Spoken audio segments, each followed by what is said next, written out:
नमस्कार, मैं सामाजिक कमल और आप हैं खबर डेली के साथ। हम आज एक ऐसी शख्सियत के साथ में हैं, जो ग्रामीण क्षेत्र की राजनीति करते हैं, चर्चित हैं, विख्यात हैं और थोड़ा-सा उनके साथ विवादों का भी गहरा नाता है, चोली-दामन का नाता है। कांग्रेस के लिए वर्षों से काम कर रहे हैं।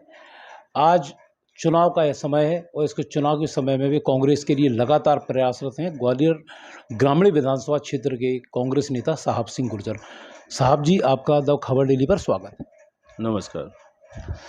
मेरा सबसे पहला सवाल आपसे ये है कि जब चुनाव आता है, तो कांग्रेस साहब सिंह गुर्जर को क्यों भूल जाती है? ऐसा आपने अभी से कैसे समझ लिया कि कांग्रेस मुझे भूल जाती है? ऐसा नहीं, ऊपर बैठा हमारा वरिष्ठ नेतृत्व सारी चीज़ों का ध्यान रख रहा है और जो काम करने वाला व्यक्ति है, जो क्षेत्र में रहता है, उसको देखकर ही टिकट का फैसला होगा और जो वरिष्ठ नेतृत्व का फैसला आएगा वो हमें मंजूर होगा। जैसा कि आप देख रहे हैं कि ग्रामीण विधानसभा में इस बार काफ़ी दावेदार हैं और एक भारी भरकम दावेदार हैं कांग्रेस के प्रदेश कोषाध्यक्ष अशोक सिंह। अगर भी अशोक सिंह जी का टिकट होता है, तब आपकी क्या आगे की रणनीति होगी? यदि अशोक सिंह जी का टिकट होता है तो वो मेरे बड़े भाई हैं और हम कांग्रेस के सिपाही हैं, हम कांग्रेस के साथ खड़े हुए हैं। हम उसमें अशोक सिंह जी का साथ देंगे। जैसा कि ग्वालियर ग्रामीण विधानसभा क्षेत्र की बात करें, तो वहाँ से पिछले बार आप बहुत मार्जिनल वोट से चुनाव हारे थे। अब उस क्षेत्र से विधायक मंत्री हैं, वहाँ के आप विकास कार्यों को किस तरह से देखते हैं? देखिए, मैं जनता के दुख और सुख और परेशानी में हमेशा रहता हूँ। जहाँ तक बात आती है कि सर्वे के आधार पर टिकट होगा, तो क्षेत्र में सर्वे कराया भी जा रहा है। वो सर्वे के आधार पर टिकट होगा तो मुझे विश्वास और भरोसा है, मुझे मेरी जनता पर, कि उनके बीच में रहता हूँ तो शायद मुझे कहने की ज़रूरत नहीं पड़ती है कि मेरा नाम लो आप उसमें। जनता स्वतंत्र है, जनता किसका नाम लेगी सर्वे में, किसको चाहती है, ये जनता का फैसला है। जहाँ तक आपने बात कही है कि बहुत कम मार्जिन से चुनाव हारे हैं, तो यही तो रिश्ता है मेरी जनता के बीच में। मैं उनके लिए नेता के रूप में नहीं हूँ, मैं उनके बीच में एक भाई और बेटे के रूप में हूँ। जब उनके यहाँ कोई भी परेशानी की बात है या दुख की बात है, सुख की बात है, तो मैं हमेशा उनके बीच में रहता हूँ। इसी रिश्ते की वजह से बहुत कम मार्जिन से चुनाव में हारा नहीं हूँ, चुनाव मुझे हराया गया था। जनता ने मुझे चुनाव जिताया था।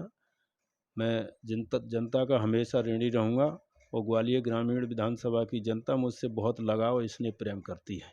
जहाँ तक आपने विकास कार्यों की बात कही है, तो ग्वालियर ग्रामीण विधानसभा में विकास के नाम पर दुहाई दी जाती है और ग्वालियर ग्रामीण विधानसभा में शायद विकास होता, तो जब विकास यात्रा भारत सिंह जी की निकली थी, उस विकास यात्रा में कई जगह विरोध हुआ था और विकास हुआ है तो ग्वालियर ग्रामीण विधानसभा का नहीं, पूरे प्रदेश का नहीं, शिवराज सिंह जी का, उनके मंत्री और विधायकों का निजी विकास हुआ है।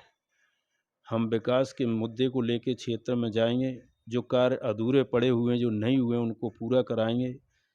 ग्वालियर ग्रामीण विधानसभा की जनता जो त्रस्त है और परेशान है, उनको न्याय दिलाने का काम करेंगे और हमें विश्वास है, भरोसा है प्रदेश की जनता का, इस बार कांग्रेस की सरकार बनेगी, आदरणीय मुख्यमंत्री कमलनाथ जी होंगे। जैसा कि पिछले विधानसभा चुनाव में ज्योतिराज सिंधिया एक बड़ा फैक्टर थे और उन्होंने कांग्रेस के टिकट बाँटे थे। इस बार ज्योतिराज सिंधिया नहीं है, तो टिकट वितरण के लिए इस बार कौन सबसे ज़्यादा प्रभावशाली रहेगा? इस बार स्पष्ट कर दिया है आदरणीय कमलनाथ जी ने और राजा साहब ने कि टिकट सर्वे के आधार पर ही होंगे और उनकी सोच और विचारधारा ये है कि काम करने वाले व्यक्ति को मौका मिलना चाहिए। जहाँ तक सिंधिया जी की बात आपने कही है, सिंधिया जी के समय टिकट वितरण होते थे, तो उस समय के आपने कई फैसले भी देखे हैं, कई जगह सीटें भी हारे थे। मैं ग्वालियर ग्रामीण विधानसभा की ही बात करता हूँ।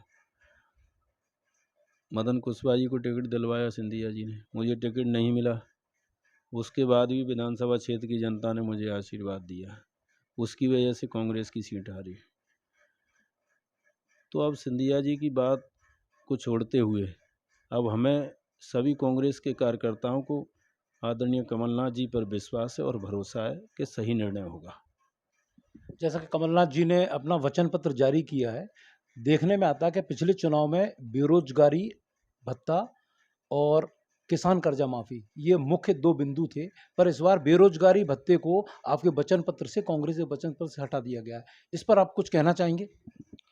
हमें गर्व होता है कि ऐसे हमारे पार्टी के नेता आदरणीय कमलनाथ जी, पूर्व मुख्यमंत्री जी और पूरे प्रदेश की जनता को एक विश्वास और भरोसा है कि 15 साल की उस समय की सरकार शिवराज सिंह जी की नहीं कर पाई, उतना काम उन्होंने 11 महीने में करके दिखाया था। एक उस समय का काम एक विश्वास के लिए काफ़ी होता है। तो जिस तरह से आप कह रहे हैं कि बेरोजगारी भत्ता इस वचन पत्र से बाहर किया है, कोई भी चीज़ ऐसी बाहर नहीं होगी कि जिससे जनता को परेशानी हो। अभी सिर्फ वचन पत्र जो लागू किए हैं उन पर काम होगा और सरकार बनने के बाद कई ऐसी योजनाएं बनेंगी, ऐसे काम होंगे जिनका लाभ मध्य प्रदेश की गरीब जनता, किसान, मजदूर को मिलेगा। कांग्रेस पिछले 1.5-2 साल से धर्म के प्रति थोड़ी लिबरल हुई है और कांग्रेस के नेता राम, हनुमान इस तरह भगवान की शरण में जा रहे हैं। कमलनाथ जी ने बोला कि हम पहली जो कैबिनेट होगी वो हम महाकाल में करेंगे। तो धर्म के प्रति ये बदलाव आप कांग्रेस में कैसे देखते हैं? देखिए, अच्छा हुआ सावन का महीना चल रहा है और महाकाल जी को मैं तो प्रार्थना करता हूँ और महाकाल जी से प्रार्थना करके मैं कहता हूँ कि मध्य प्रदेश की जनता पर उनकी कृपा बनी रहे। और जहाँ तक आपने